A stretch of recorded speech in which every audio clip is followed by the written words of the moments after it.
Making her return appearance, Avatar Korra is back and ready for action in Nickelodeon All-Star Brawl 2. Korra, like her Avatar predecessor, Aang, is capable of bending and harnessing all four elements: Earth, Fire, Air, and Water. But unlike Aang, Korra is much more focused on hitting hard and overwhelming her opponent's defenses.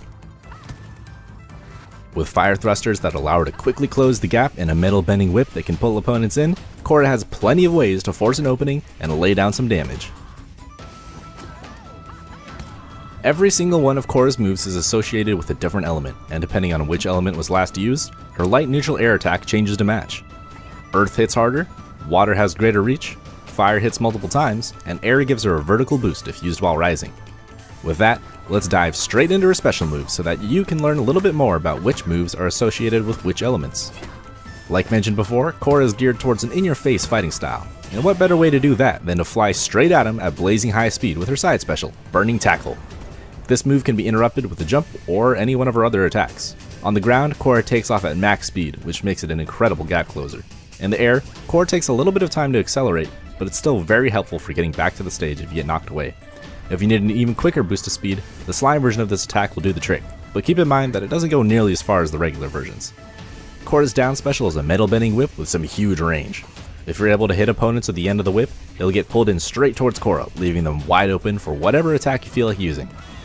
Next up, her neutral special. Korra freezes the ground in front of her, which causes both her and her opponents to slide around whenever they stand on it.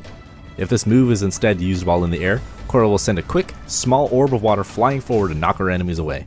If you're getting a little bit too predictable with how you approach, it's always nice to mix up the tempo by throwing out a projectile. The slime version of this move is a fantastic option at the ledge.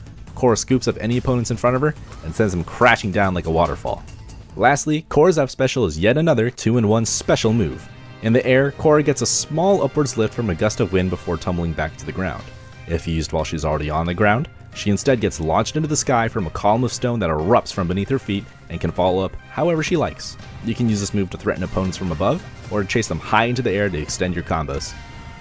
Korra has plenty of interesting tools outside of her special attacks as well for you to explore, but just for the sake of example, her aerial and grounded light up attacks kick a gust of air upwards that you can use to juggle opponents, and the grounded version even keeps her airborne for a follow-up. Her charged up air pops a rock up from the stage below her that she can kick back downwards for some tricky set play, and her charged down air allows her to drift around and maintain pressure from some surprising angles when combined with the rest of her mobility options. Do you have what it takes to learn and master all four elements? Find out by playing Korra in Nickelodeon All-Star Brawl 2. As always, thank you for watching, and don't forget to join the brawl when the game releases.